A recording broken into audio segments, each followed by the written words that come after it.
बिस्मिल्लाहिर्रहमानिर्रहीम। शुरू अल्लाह के नाम से जो बड़ा मेहरबान और नहायत रहम वाला है। आज का सेशन एक शेर से स्टार्ट करते हैं। कामयाबी हासिल करने के लिए आपको तन्हा ही आगे बढ़ना पड़ता है। लोग आपके साथ तब आते हैं जब आप कामयाब हो जाते हैं। अस्सलाम वालेकुम, दिस में हलीमा सादिया फ्रॉम साउथ कश्मीर। उम्मीद आप तमाम चैंपियन ठीक होंगे, अपनी ज़िंदगी में खुशबाश होंगे और इसी के साथ साथ अपनी लाइफ को एंजॉय कर रहे होंगे। सो आज का जो हमारा टॉपिक है वो है क्लोजिंग प्लस ऑब्जेक्शन। तो इंशाल्लाह मैं कोशिश करूँगी कि दोनों में आपके क्लियर टॉपिक कर लूँ। सो सेशन स्टार्ट करने से पहले मेरे चैनल को सब्सक्राइब कर लें, इसी के साथ साथ बेल आइकन को क्लिक कर दें ताकि मेरी हर नई वीडियो आने वाली आप तक पहुँच सके। फर्स्ट ऑफ ऑल मैं आपको क्लियर कर दूं कि पहले हमने इनविटेशन देनी होती है, ठीक है, दावत देनी होती है मेंबर को। सेकंड हमने प्रेजेंटेशन देनी होती है, यानी कि डील करना पड़ता है, ठीक है, प्लान शेयर करना पड़ता है। थर्ड नंबर पे आ जाता है क्लोजिंग। क्लोजिंग से मुराद ये है कि जो मेंबर पेमेंट आपको दे देता है, ठीक है, आपकी प्रोडक्ट्स या फिर किसी की भी चीज़ के लिए जो वो पेमेंट आपको सेंड कर दे, इसका मतलब आपकी क्लोजिंग हो गई है, ठीक है। सो फर्स्ट ऑफ ऑल मैं आपको बता देती हूँ कि क्लोजिंग अगर आप चाहते हैं कि फास्टली हो, आपकी जितनी भी क्लोजिंग है, यानी कि जल्दी जल्दी आपके साथ मेंबर ज्वाइन हो, आपकी जल्दी जल्दी टीम बन जाए, तो क्लोजिंग फास्ट करने के लिए आपको वर्क फास्ट करना पड़ेगा। जहाँ आप 10 से 20% वर्क करते हैं, वहाँ आपको 100% वर्क करना पड़ेगा। क्योंकि वर्क फास्ट करने के लिए जो बहुत ही ज़रूरी चीज़ है वो ये है कि सोशल ऐप्स पर आपने ज़्यादा एक्टिव रहना है और व्हाट्सएप पर आपने कम एक्टिव होना है। यानी कि सोशल ऐप से मुराद ये है कि जो आप इंस्टाग्राम पे या फिर FB पे जहाँ भी आप वर्किंग कर रहे हैं, ठीक है, जहाँ भी आप वर्किंग कर रहे हैं वहाँ आपने ज़्यादा वर्किंग करनी है एंड व्हाट्सएप पे आपने कम एक्टिव होना है। यानी कि सोशल ऐप्स पे आपने 3 घंटे लगानी है और व्हाट्सएप पे आपने जस्ट आधा घंटा लगाना है, ठीक है। आप ऐसे करते हैं, सबसे बड़ी मिस्टेक ये होती है कि आप सुबह उठते हैं व्हाट्सएप को ओपन करते हैं, रात जब सोते हैं तो व्हाट्सएप को ओपन करते हैं। तकरीबन आपका जो ज़्यादा टाइम होता है ना वो व्हाट्सएप पे होता है। देखिए, फास्टली क्लोजिंग के लिए आपको वर्क फास्ट करना पड़ेगा और वर्क फास्ट करने के लिए आपको सोशल ऐप्स पे एक्टिव होना पड़ेगा। जैसे ही सोशल ऐप्स पे आप एक्टिव होंगे, ऑटोमेटिकली आपकी जो ज्वाइनिंग है ना वो डन होती जाएंगी, यानी कि ज्वाइनिंग भी आपकी फास्ट होती जाएंगी। सो इन 3-4 पॉइंट्स को आपने लिख लेना है, नोट कर लेना है और इस पर लाजमी इंप्लीमेंट करना है। सेकंड हम बात कर लेते हैं types of closing. How will buy, यानी कि आपको कौन बाय कर सकता है, कौन खरीदेगा, ठीक है।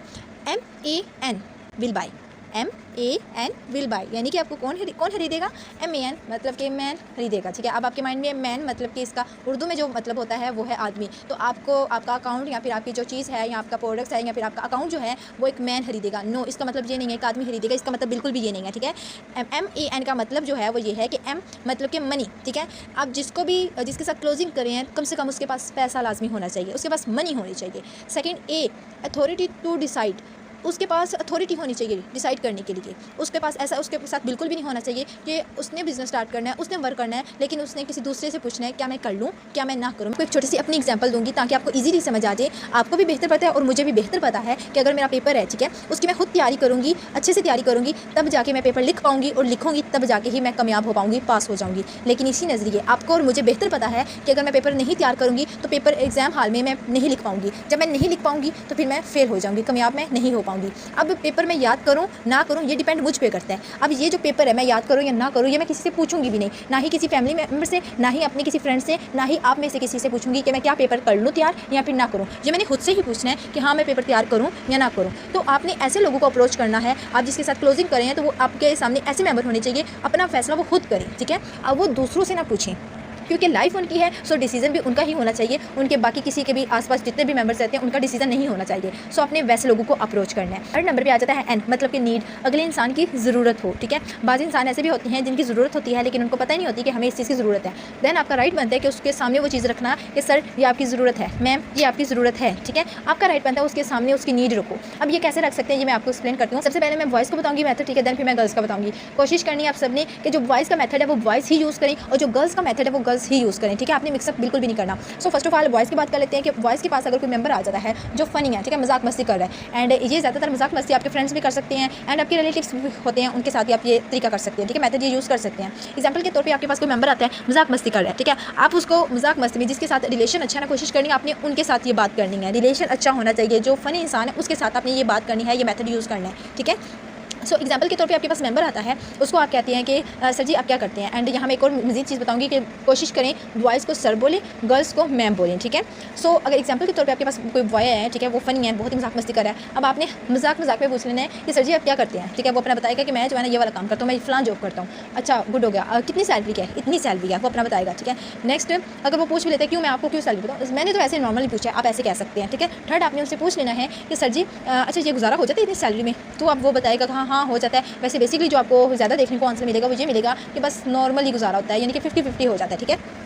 देन जो आप नेक्स्ट आपने क्वेश्चन कर लेना है, सर जी आपकी शादी हुई है, ठीक है। अब यहाँ थोड़ा सा ये फनी सा आ गया क्वेश्चन, उसके पर्सनल लाइफ का आ गया। आपने लेकिन पूछना है कि सर जी आपकी शादी हुई है, वो बताएगा येस हुई है या फिर नहीं हुई, ठीक है। अक्सर देखने को मिलेंगे जिनकी नहीं हुई, तो आपने कोशिश करनी है उनके साथ ही ये क्वेश्चन करना है, ठीक है। जिनकी नहीं हुई मतलब जिनकी एज कम होती है उनसे आपने ये क्वेश्चन कर लेना है। देन वो बताएंगे कि येस मेरी शादी नहीं हुई। देन आपने कहना कि सर जी आपका ड्रीम है कि आपने घर लेना है या नहीं लेना, आपका क्या ख्याल है कि आपका अपना एक घर होना चाहिए अलग से अच्छा सा बड़ा सा। वो कहेगा हाँ होना चाहिए, मैं चाहता हूँ कि हो। फिर आपने कहना है कि एक कार भी होनी चाहिए आपके पास, आप लेना चाहेंगे, वो कहेगा हाँ ऑफ कोर्स। फिर नेक्स्ट आपने कहना है कि एक हैवी बाइक भी होनी चाहिए, ऐसे ही है ना, हाँ जी। उससे ये साथ प्राइस भी पूछनी है कि ठीक है कि मतलब कि शादी करना चाहते हैं, वो कहेगा हाँ करना चाहता हूँ, तो कितने की तकरीबन कितना खर्चा आ जाएगा, वो बताएगा इतना की खर्चा आ जाएगा। फिर आपने कार का पूछना है, कार का कितना खर्चा आएगा, बताएगा इतने की कार आ जाएगी। हैवी बाइक का कितना खर्चा आ जाएगा, वो बताएगा कि इतनी अमाउंट जो होगी तो बाइक भी आ जाएगी। हाउस का भी पूछना है। ऐसे मतलब चीज़ें जो 5-6 होती हैं ना, हाउस की, शादी की, और इसके अलावा जो है ना ये जो चंद चीज़ें होती हैं, ये पूछने के बाद देन वो सारी अमाउंट ना आप प्लस कर लीजिएगा, कैलकुलेट करके प्लस करके उसके सामने रख दीजिएगा कि ये करोड़ों की रकम बनती है। अब मुझे बताएं कि ये करोड़ों की रकम आप कितने अरसे में इसको कमा पाएंगे, इकट्ठा कर पाएंगे। अब वो अपना बताएगा कि मैं या तो वो अगर मतलब नॉर्मल इंसान हुआ तो वो कहेगा कि मैं पूरी ज़िंदगी काम करता रहूँगा ना, तो ये नहीं कर पाऊँगा। लेकिन अगर कोई कहे तो वो कह सकता है अगर मैं मेहनत करता हूँ ना, ठीक है, सही से अच्छे से मेहनत करता हूँ ना, तो तकरीबन मैं 10 से 20 साल तक ना, तकरीबन मैं 20 या 30 तक ना जो है ना मैं इजीली कर सकता हूँ, ठीक है। 20 या 30 साल में कर सकता हूँ, फिर 50 साल का भी कह सकते हैं। देन फिर आपने कहना है कि सर जी अगर मैं आपको कहूँ कि मैं आपको एक ऐसा बिज़नेस प्रोवाइड करूँ जहाँ आप सिर्फ 5 से 6 साल के अंदर इतना आप अर्न कर सकते हैं। 5 से 6 साल के अंदर इतना अर्न कर सकते हैं, नहीं तो आप 10 साल का भी कह सकते हैं, नो इशू। आप 5 से 10 साल के अंदर इतनी अमाउंट आप इकट्ठी कर सकते हैं, ले सकते हैं। अब यहाँ वो बताइए, पूछेगा कि कौन सा कैसा काम, कौन सा बिज़नेस बताओ मुझे। देन फिर आपने प्लान शेयर कर देना है, ठीक है। अब मैं बात कर लेती हूँ गर्ल्स की, मतलब कि अब ये जो मेथड है ये मैं जस्ट गर्ल्स के लिए कह रही हूँ, कोशिश करनी है बॉयज़ को आपने ये मेथड नहीं यूज़ करना। अब गर्ल्स जो है ना उनके पास जब गर्ल्स आती हैं तो कोशिश करनी है उनसे भी ड्रीम्स आपने पूछ लेनी है। वैसे बेसिकली ज़्यादातर यही होता है, मैंने यही देखा है कि गर्ल्स के ज़्यादा ड्रीम्स होते हैं, ठीक है। उनकी ख्वाहिश होती है हमने पढ़ना है, ये करना है, वो करना है, बट बात खत्म हो जाती है कि हम घर से बाहर नहीं जा सकती, हम घर के बाहर नहीं कर सकती ये वाला काम। तो अक्सर गर्ल्स का ये जो है ना ड्रीम होता है कि वो अपने फादर का ना हैंड बन जाए, ठीक है, वो अपनी फैमिली को सपोर्ट कर जाए। ये हर लड़की का ड्रीम होता है, हर लड़की का होता है। तो आपने उनसे ड्रीम्स पूछ लेनी है, उन्हीं ड्रीम्स को लेके आप उसको एक्सप्लेन कर सकते हैं। होप सो ये नीड वाला जो है ये आपको समझ आ गया है, मतलब कि एम से है मनी, ए से अथॉरिटी टू डिसाइड, एन से नीड। होप सो ये चीज़ आपको क्लियर हो गई है। अब नेक्स्ट यानी कि सेकंड टॉपिक की तरफ चलते हैं, ऑब्जेक्शन की तरफ। लेकिन ऑब्जेक्शन से पहले मैं आपको एक चीज़ बताना चाहूँगी कि ऑब्जेक्शन और रिजेक्शन में फ़र्क होता है, ठीक है। रिजेक्ट और रिजेक्शन इससे मुराद ये है, रिजेक्ट से मुराद ये है कि आपको कोई कह देता है कि मुझे नहीं करना, ठीक है, मुझे नहीं करना। रिजेक्शन से मुराद ये है कि बहुत सारे लोग आपको कहते हैं कि मुझे नहीं करना, मुझे नहीं करना, मुझे नहीं करना, ठीक है। अब जो है ऑब्जेक्शन जो होती है उसको आपने कवर करना है, ठीक है। यानी कि अगर कोई ऑब्जेक्शन लगा देता है उसको आपने सही उसका आंसर करना है। ऑब्जेक्शन का मतलब ये नहीं होता कि उसने आपको रिजेक्ट कर दिया, ठीक है। तो आपने ऑब्जेक्शन को क्लियर करना है। मैं आपको एक थोड़ा सा बताती हूँ कि अगर कोई आपको रिजेक्ट कर भी देता है, ठीक है। देखिए फर्स्ट ऑफ ऑल तो ये है कि जो रिजेक्शन होती है ना उसको आपने खुद ही फेस करना है, आपने इसकी प्रैक्टिस करनी है। प्रैक्टिस आपको खुद ही करनी पड़ेगी और खुद ही इसको समझना होगा, तो ही आपको समझ आएगी। कि मैं आपको छोटी सी एग्जांपल दे देती हूँ कि किताब में किसी ने लिखा है कि सेब का जायका कैसा है। किताब में किसी ने लिखा है कि सेब का जायका कैसा है, तो आप सबको पता है, मुझे पता है कि मीठा है। आपको पता है ना कि सेब का जो जायका वो मीठा है, लेकिन ऐसा बिल्कुल भी नहीं है, बल्कि आपने टेस्ट करना है सेब का जायका किस हद तक मीठा है, ठीक है। क्योंकि आपको बेहतर पता है कि सेब एक किस्म का बिल्कुल भी नहीं होता। लेकिन जब मैंने क्वेश्चन किया था कि सेब का जायका कैसा होता है, तब आपके माइंड में आ गया कि हाँ मीठा होता है। लेकिन ये आपके माइंड में बिल्कुल भी नहीं आया कि हम सेब को टेस्ट करेंगे तब जाके हमें पता चलेगा कि सेब का जो जायका है वो किस हद तक मीठा है। क्योंकि हर सेब की मुख्तलिफ किस्म होती हैं, सो हर सेब का जायका एक जैसा नहीं है। कुछ ज़्यादा मीठे होते हैं, कुछ कम होते हैं, कुछ इतने भी नहीं होते। तो ये चीज़ है कि जब भी कोई क्वेश्चन किया जाए ना, जब भी आपको कुछ ऑब्जेक्शन मिलती है ना, तो ये ना समझे कि मुझे आता है मैं कर लूँगा। नो, आपने कोशिश करनी है, उसका आंसर करना है, बेहतरीन आंसर देना है, ठीक है। अब हम बात कर लेते हैं ऑब्जेक्शन की। देखिए ऑब्जेक्शन की ये बहुत ही ज़बरदस्त लाइन है कि ऑब्जेक्शन अगर आपने क्लियर करनी है ना, तो दूसरे इंसान की आपने हाँ में हाँ मिलानी है, ठीक है। कि दूसरे इंसान की आपने हाँ में हाँ मिलानी है। मतलब कि अगर वो कहते हैं कि येस ये फ्रॉड है, तो आपने कहना है हाँ हाँ सर बिल्कुल आप ठीक कह रहे हैं। वो मैं आपको मज़ीद आगे बताती चलूँगी, ठीक है। लेकिन जो सबसे ज़्यादा क्वेश्चन देखने को मिलते हैं वो पहले मैं क्लियर कर देती हूँ। ऑब्जेक्शन जो देखने को मिलती है, यानी कि क्वेश्चन ऑब्जेक्शन एक ही चीज़ जो आपको ज़्यादा देखने में मिलती है, यानी कि फ़र्स्ट पैसे नहीं है। फर्स्ट में आता है आपको देखने को मिलता है पैसे नहीं है। आपने देन उसको रिप्लाई करना है कि सर मैम आपको इतनी बड़ी अपॉर्चुनिटी मिली है, इतना बड़ा बिजनेस मिला है, ये कंपनी समझ ले बिल्कुल आपके लिए है। खुदा ना खास्ता आपके घर में कोई भी फर्द बीमार हो जाता है तो उसको बीमारी की हालत में तो बिल्कुल भी नहीं छोड़ेंगे, ऐसा ही है ना। वो अगला कहेगा यस ऐसा ही है, क्योंकि बीमारी की हालत में कोई भी किसी को नहीं छोड़ सकता। देन क्या होगा कि वो अरेंज करेंगे, कहीं ना कहीं से पेमेंट का अरेंज करेंगे, बंदोबस्त करेंगे। देन जो है ना फिर उसका इलाज करवाएंगे। तो उनको सिंपल इसी की एग्जाम्पल दे कि सर अगर कोई आपके घर में बीमार होता है तो उसको आप बीमारी की हालत में बिल्कुल भी नहीं छोड़ेंगे, ऐसा ही होगा यस। फिर आपने कहना कि आप पेमेंट जो है ना कहीं से अरेंज करेंगे। आज भी आपके पास मौका है, कहीं ना कहीं से अरेंज कर ले। इतनी बड़ी अमाउंट तो है ही नहीं है, कम से कम ये बिज़नेस स्टार्ट करने के लिए ये स्टार्ट करेंगे तो कल को आपको ये चीज़ बिल्कुल भी नहीं कहनी पड़ेगी कि मेरे पास पैसे नहीं है। कल से ये लाइन कहने से बेहतर है आप आज ही अरेंज कर लें, ठीक है।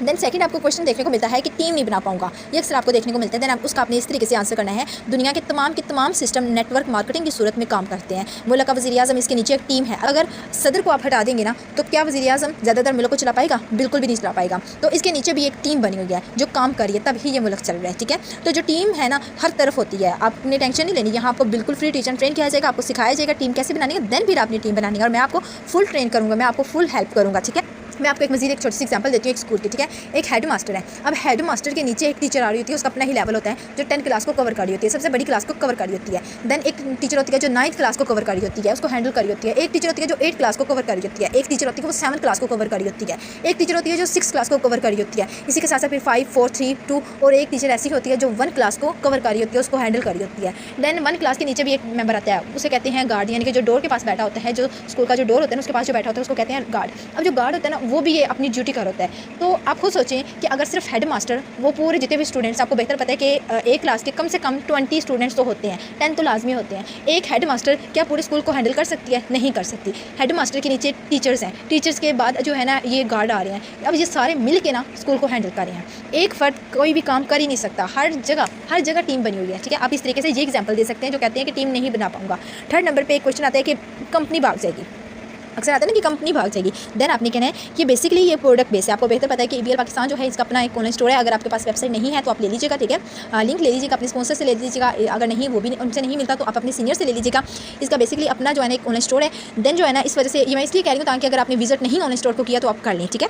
तो अगर आपको वो क्या भी देता है ना कि कंपनी भाग जाएगी, देन आपने कहना है कि बेसिकली ये प्रोडक्ट बेस्ड कंपनी है। अगर भाग भी जाती है तो आपका क्या लेके जाएगी या फिर मेरा क्या लेके जाएगी? अगर भाग भी जाती है आपका और मेरा क्या लेके जाएगी? कुछ भी नहीं लेके जा सकती, ठीक है।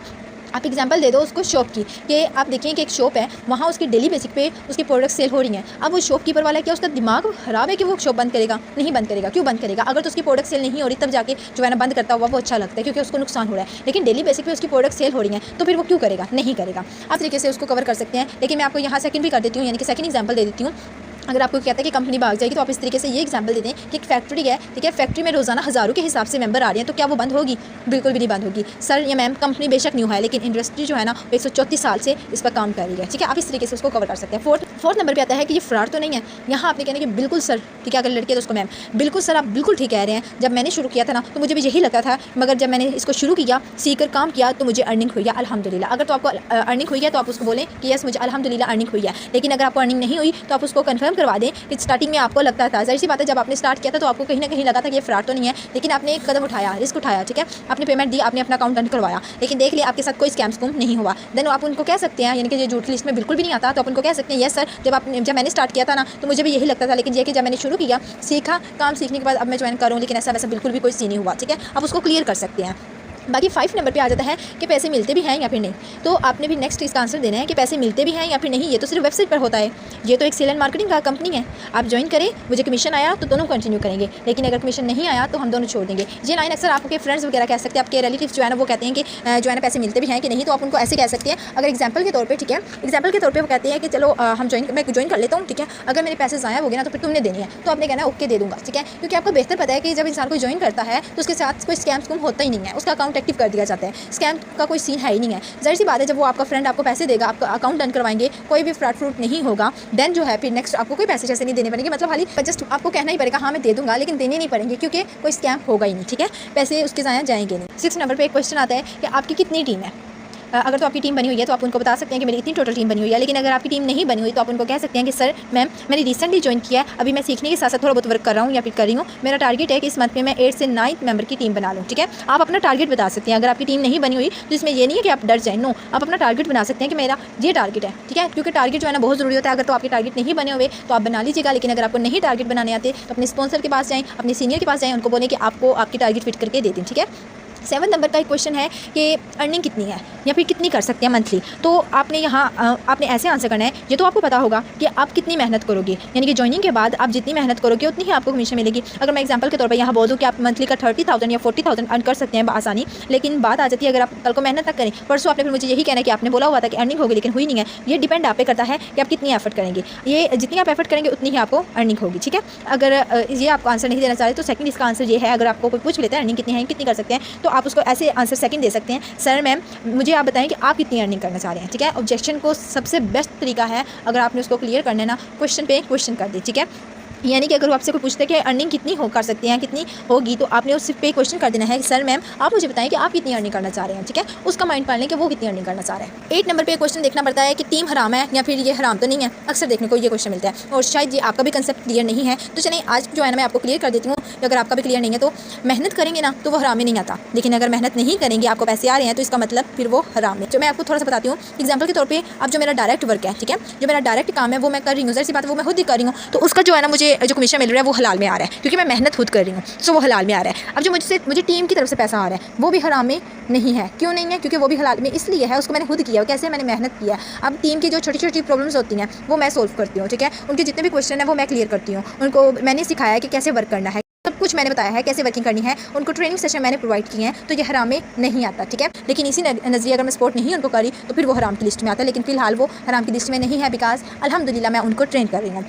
9 नंबर पे आ रहा है कि ज्वाइनिंग का, ठीक है, कि ज्वाइनिंग आप करवा दो, पैसे मिलेंगे ना तो फिर मैं वापस करवा दूंगा। तो आपने उसको ऐसे कहने कि सर मैम मिसाल के तौर पर एक आपने शॉप खोली है, एक कस्टमर आता है, वो कहता है कि चाय की पत्ती का पैकेट मुझे चाहिए, आप मुझे पत्ती का पैकेट भी दे दें और जो इसकी पेमेंट है, ठीक है, जो इसकी पेमेंट है वो आप खुद को ही दे दें, मतलब कि आप मुझे भी बिल्कुल फ्री चाय की पत्ती का पैकेट मुझे दे दें और पेमेंट जो है ना वो खुद को ही दे दें, मतलब कि ना भी है, ठीक है, और मैंने देना भी कुछ नहीं है। तो यहाँ आप मुझे ये बताएं कि सर मैम आप बताएं कि आपको कितना बेनिफिट होगा, उल्टा तो आपको नुकसान ही होगा ना, क्योंकि जाहिर सी बात है आपने पैकेट भी दे दिया पत्ती का और आपने जो कैश है ना उस इंसान ने दी नहीं है, तो आप गया ना, फ़ायदा तो हुआ नहीं है ना। तो फिर इस लिहाज से आप क्या सोचेंगे, क्या कहेंगे, आप उसको यही कहेंगे कि सर या मैम आप जाएँ, ठीक है, हमारे पास और बेतहाशा मेंबर्स आएंगे और बहुत सारे कस्टमर आएंगे, उनको हम ये सेल कर देंगे, डोंट वरी आप जाएँ। आपने डायरेक्ट उसको ऐसे ही कहना है, ठीक है। तो यहाँ भी वही चीज़ है कि ये बिज़नेस है, अगर यहाँ आप पैसे नहीं देंगे तो मैं आपको ये ऐसा बिल्कुल नहीं, लेकिन सिंपल कह दें कि अलोइंग नहीं है सीनियर की तरफ से कैश देना, ठीक है। और 10th नंबर पे आ जाता है डर लगता है, मैं करना तो चाहता हूँ मगर क्या करूँ, मतलब कि डर भी लगता है, करना भी चाहता हूँ, ठीक है, लेकिन समझ नहीं आ रही मैं करूँ क्या। तो आपने उनको कहना है कि आपने वो कहावत तो सुनी है ना, जो डर गया वो मर गया। इंसान के जब पेपर्स होते हैं ना तो वो इंसान डरता है, मगर बात आ जाके ख़त्म होती है मेहनत पर। मेहनत की होगी तो विदाउट डर के पेपर लिखता है और कामयाब हो जाता है, और अगर मेहनत नहीं की होगी तो फिर वो नाकामी तो उसको मिलेगी। तो यहाँ भी वही चीज़ है, मेहनत करेंगे तो इंशाल्लाह कामयाब हो जाएंगे, अगर मेहनत नहीं करेंगे तो फिर आपको यहाँ नाकामी ही मिलेगी। तो इस तरीके से आप उनको क्लियर कर सकते हैं और डर खत्म कर सकते हैं कि मेहनत से ही आपको फल मिलेगा। एक 11 नंबर पर एक ना क्वेश्चन आता है, अभी ज्वाइन नहीं करना, मतलब कि पेपर हो रहे हैं, ठीक है, एंड कुछ ऐसे कहते हैं कि शादी आप कज़न की या फ्लाएँ तो अभी हम नहीं ज्वाइन करेंगे, बाद में इसको करेंगे। तो वहाँ आपका राइट बनता है, आप उनको कहें कि अभी अगर आप ज्वाइन कर लेते हैं, अकाउंट एक्टिव करवा लेते हैं, काम बेशक बाद में कर लें, 1 वीक के बाद कर लें, बेशक 1 मंथ के बाद कर लें, नो इशू। बस ये है कि आप अगर ज्वाइन कर लेते हैं, अकाउंट एक्टिव कर लेते हैं ना, देन मेरी तरफ से जो मेंबर आएंगे वो आपके अंडर लगेंगे। इन फ्यूचर आपको बेनिफिट होगा, जब वो वर्क करेंगे उसका आपको बेनिफिट होगा। आपको बेहतर पता है कि यहाँ आप उसको सपोर्ट भी कर सकते हो, मेंबर भी दे सकते हो। तो ये बात आप उनसे कहा करें ना, उनको बताएं कि हम आपकी सपोर्ट भी कर सकते हैं, हमारी तरफ से आपको मेंबर भी मिल सकते हैं। ये चीज़ बताएंगे देन ही तो वो ज्वाइन करेंगे ना, और ये बात है ही सच हकीकत है, तो आप उनको ये चीज़ बताया करें, ठीक है। बाकी एक क्वेश्चन आता है 12 नंबर पे, SECP से रजिस्टर नहीं है, ठीक है। तो आपने यहाँ उसको क्लियर करना है कि SEP से वाकई रजिस्टर नहीं है, SEP से कंपनी का रजिस्टर होना मस्ट है ही नहीं है। पाकिस्तान की कंपनी है, पाकिस्तान का कानून का जो अदारा है वो है FBR, जिससे अल्हम्दुलिल्लाह कंपनी रजिस्टर है। अगर आपको सर्टिफिकेट चाहिए तो वो मैं आपको सेंड कर देता हूँ या कर देती हूँ। देन अगर वो कहे कि यस मुझे सेंड करो, फिर आप जाके उसको सेंड करो, अदरवाइज उसको सर्टिफिकेट भी सेंड बिल्कुल भी ना करो, ठीक है। एंड इसके अलावा 13 नंबर पे एक क्वेश्चन आता है कि प्रूफ कुछ सेंड कर दे। देन फिर आपने FPR का सर्टिफिकेट सेंड करना है, देन एक वॉइस करनी है, सर मैम ये देखिए मैंने आपको सर्टिफिकेट सेंड कर दिया, EBL FPR से रजिस्टर्ड है अल्हम्दुलिल्लाह, ये आपने सेंड करना होता है, ठीक है। अगर वो कहे कि मजीद कोई मुझे सेंड करें प्रूफ, तो आपकी सबसे बड़ी मिस्टेक यहाँ ये होती है, जब वो कहता है कि प्रूफ सेंड कर दे अर्निंग का, देन आप क्या करते हैं, आप जो है ना अपनी सीनियर की प्रूफ सेंड कर देते हैं। जिनकी अर्निंग नहीं होती वो अपने सीनियर की सेंड कर देते हैं, और जिनकी अर्निंग होती है वो जो ईजी पैसा में जो आपको कैश मिलती है ना, विड्रॉवल जो रिसीव होते हैं, आप वो सेंड कर देते हैं। ये चीज़ बिल्कुल भी नहीं सेंड करनी होती है। आपने प्रॉपर्ली अपने अकाउंट ओपन करना होता है, ठीक है, जिसमें आपका नेम रियल लिखा होता है, वो वाला अकाउंट। अगर आपने मल्टीपल अकाउंट से तो एक ऐसा अकाउंट होगा जिसमें आपका रियल नेम लिखा है। सो आपने वो वाला अकाउंट ओपन करके देन जो है वहाँ जाके हिस्ट्री में, ठीक है, विड्रॉवल हिस्ट्री में जाके देन उसकी स्क्रीनशॉट लेके वो सेंड करनी है, और फिर वो सेंड करके नेक्स्ट उसकी स्क्रीनशॉट लेके वो सेंड करेंगे ना, और साथ एक वॉइस पे आपने करनी है, सर मैम ये देखिए ऊपर मेरा नेम शो हो रहा है, आपको बेहतर मेरा नाम पता है, नीचे देखिए नंबर वही नंबर है जिस नंबर पे आप मुझसे बात कर रहे हैं, एंड नीचे ये देख लें विड्रॉवल हिस्ट्री जो आपको शो हो रहे हैं। मतलब कि ऊपर वाला जो नेम और जो नंबर है ना वो लाजमी होना चाहिए, विड्रॉवल प्रूफ नीचे हो या ना हो वो ज़रूरी नहीं है। ऊपर वाली जो 2 लाइनें हैं ना, यानी कि नंबर और आपका नेम, वो बहुत ज़रूरी है, ठीक है। सो इस तरीके से आप उनको ये चीज़ शेयर कर सकती हैं। बाकी होप सो ये वाला जो क्वेश्चन है ये भी क्लियर हो गया। बाकी 14 नंबर पर एक क्वेश्चन देखने को ज़्यादा मिलता है, गूगल से कुछ भी सर्च करके ना, ये सबसे ज़्यादा देखने को मिलता है, गूगल से कुछ भी सर्च करके ना वो आपको सेंड कर देते हैं कि कंपनी फेक है, स्कैम है। आपको बेहतर पता है कि स्कैम नहीं है, तो आप डर जाते हैं, आप सीनियर के पास जाते हैं, स्पॉन्सर के पास जाते हैं, भागते भागते ये क्या हो गया वो क्या हो गया। आपको बेहतर पता है कि कंपनी स्कैम नहीं कर रही है, कंपनी फेक नहीं है, आपको विड्रॉवल वगैरह रिसीव हो रहे हैं, तो फिर डरना किस चीज़ का। डरते तो वो होते हैं ना जो झूठ बोल रहे होते हैं, आप तो यहाँ सच बोलते हैं। सो अगर आपको कोई पिक्चर शेयर कर देते हैं, स्क्रीनशॉट शेयर कर देता है गूगल से, तो आप उनको क्लियर करें कि गूगल जो है ना उनका कंसेप्ट उसका क्लियर कर दे कि बेसिकली जो गूगल है ना वो उसका सिर्फ इतना ही काम है कि अगर कोई इंसान कोई चीज़ देता है, ठीक है, कोई भी चीज़ देता है, चाहे वो रियल है चाहे वो फेक है, ये डिपेंड नहीं करता, ये मैटर नहीं करता। जो भी चीज़ है उसका काम है जस्ट अपलोड करना। जैसे कि आप फेसबुक इंस्टाग्राम पे कोई पिक्चर लगाते हैं, वो अच्छी है बुरी है जैसी भी है, उसका काम है जस्ट पिक करना, ठीक है, वो जस्ट आपको पिक करता है, अपलोड कर देता है। सेम यही चीज़ मैं आपको एक छोटी सी एग्जांपल देती हूँ, प्ले स्टोर, ठीक है। आप प्ले स्टोर पर जाकर आप चेक करें जीबी व्हाट्सएप है नहीं है। अगर किसी से आप पूछेंगे कि जीबी व्हाट्सएप प्ले स्टोर पर क्यों नहीं है, तो वो यही कहेंगे कि जो जीबी व्हाट्सएप है ना वो वेरीफाई नहीं है, सो इस वजह से प्ले स्टोर ये चीज़ नहीं रखती, वेरीफाई जो एप्लीकेशन है वही रखती है। लेकिन इसी नजरिए अगर गूगल की बात की जाए तो गूगल भी लोग अक्सर कहते हैं कि वेरीफाई ये भी चीज़ें रखती हैं, लेकिन गूगल से आप जीबी व्हाट्सएप निकाल सकते हैं, ठीक है, उसका मेथड होता है वो आप निकाल सकते हैं। अब ये चीज़ ये एक लाइव प्रूव है कि अब जो है जो चीज़ वेरीफाइड नहीं है वो भी गूगल पे है, तो सिर्फ गूगल का इतना ही काम है कि लोगों की चीज़ को पिक करना, ठीक है, अच्छी है या बुरी है ये मैटर नहीं करती, बस उसका काम है पिक करना। होप सो ये आपको कंसेप्ट क्लियर हो गया। लास्ट पे मैं आपको एक क्वेश्चन बताऊंगी, ठीक है, यानी कि 15 नंबर पे एक छोटा सा क्वेश्चन आप अक्सर आपके माइंड में आता है ना कि पैसे दे देता हूँ, ठीक है। अगर कोई आपके सामने कहता है कि क्योंकि बाज़ ऐसे बहुत सारे लोग होते हैं जिनका बैकग्राउंड अच्छा नहीं होता, तो वो कहते हैं कि हमारा बैकग्राउंड अच्छा नहीं है, हम काम क्या करना चाहेंगे, ठीक है, बस पैसे लगा दिए। अक्सर ये भी आपको देखने को लोग मिलती हैं। लेकिन देखें 100 में से ना 95%, ठीक है, यानी कि जस्ट 95% या फिर 97% ऐसे मेंबर होते हैं जो जस्ट ऐसे ही कह रहे होते हैं, बहाने लगा देते हैं। क्योंकि एक बात याद रखिए, जो गरीब होता है ना वो कभी भी भीख नहीं मांगता, ठीक है, उसका ज़मीन मानता ही नहीं है किसी से भीख मांगना, यानी कि किसी की रिक्वेस्ट करना, मिनते तरले करना कि दे दो, वो बहुत कम ऐसे लोग होते हैं जो मिलते हैं, यानी कि 100 में से 1-2% होते हैं जो वो ऐसे करते हैं कि दे दो लगा दो पैसे, ऐसे कहते हैं। वैसे अदरवाइज बहुत ही कम लोग होते हैं जो ऐसे कहते हैं, ठीक है। 95-97% आपको ऐसे लोग मिलते हैं जो बहाने लगाते हैं कि पैसे लगा दे देन हम वर्क करेंगे। लेकिन यहाँ पे एक बड़ी सी मिस्टेक कर देती है कि आप जो है ना उसके पैसे लगा देते हैं, यानी कि आप कहते हैं कि चलो इसका जो है ना बैकग्राउंड अच्छा नहीं है, ये वो आपके उसके बात करने से, ठीक है, उसके बात करने से आपको लग जाता है कि ये इसका बैकग्राउंड वाकई अच्छा नहीं है, देन मैं पैसे लगा देता हूँ। देखिए अगर आप पैसे लगा भी देंगे ना, नेक्स्ट ये भी हो सकता है कि वो वर्क ना करे, वो मेहनत ना करे, या फिर वो मेहनत करे 1 हफ्ता करे, 1 महीना करे, देन छोड़ दे। पैसे जो लगे हैं वो किसके लगे हैं? आपके। नुकसान किसका हुआ? आपका हुआ। उसका क्या गया? कुछ भी नहीं गया। तो ये चीज़ है, जो पैसे लगाना जानता है ना वो मेहनत भी करना चाहते हैं, जो पैसे नहीं लगाना चाहता वो मेहनत भी नहीं करना चाहता। या हर की जो 2 लाइनें हैं ना, मेरे ख्याल में इसका अब जो मतलब है ना वो आप समझ गए हैं। बाकी एक लास्ट पे छोटी सी लाइन कि डरना नहीं है, ठीक है। अक्सर आपके पास कोई क्वेश्चन आते हैं, कोई ऑब्जेक्शन आती है तो आप डर जाते हैं। डरना तो उनको चाहिए ना जो झूठ बोल रहे हैं, जो बाकी जो है ना स्कैम है, फ्रॉड है। लेकिन यहाँ कुछ ऐसा वैसा कुछ सीन है नहीं है, आपको बेहतर पता है। आपको विड्रॉवल वगैरह अगर आपको रिसीव हो रहे हैं तो फिर तो ये तो वेल गुड, अच्छी बात है। लेकिन अगर नहीं रिसीव हो रहे, लेकिन आपके जो सीनियर है उनको तो रिसीव हो रहे हैं, आप वर्किंग करेंगे तो आपको भी मिल जाएगा। जो सीनियर्स वगैरह उनके प्रूफ्स आपको सामने डेली बेसिक पे आपके स्पॉन्सर के अगर उनके विड्रॉवल रिसीव हो रहे हैं तो वो आपको प्रूफ स्टैंड करते हैं। मतलब कि आपको बेहतर पता है, प्रूफ्स आपको मिल रहे हैं, तो फिर आपको बेहतर पता है कि येस अर्निंग होती है, सब कुछ चीज़ सही है, गलत इसमें कुछ भी नहीं है। जो आपको कहा गया था स्टार्ट में वही आपको लास्ट पे कहा गया, यानी कि कोई बात आपको छुपाई भी नहीं की। तो फिर आप क्यों डरते हैं? आप कोशिश करें बिल्कुल भी न डरें, विदाउट ना डर के आप काम करें। होप सो आज का सेशन आपको बहुत ही अच्छा लगा होगा। अगर आपका मजीद कोई क्वेश्चन है कि ऑब्जेक्शन में आपको कोई क्वेश्चन देखने को मिल जाए, देन आप मुझे इधर कमेंट्स कर दें, ठीक है, देन इंशाल्लाह मैं क्लियर कर दूँगी, उसका आंसर कर दूँगी। बाकी मिलते हैं नेक्स्ट वीडियो में। दुआ में याद रखिएगा। Wish you best of luck. Allah हाफिज़।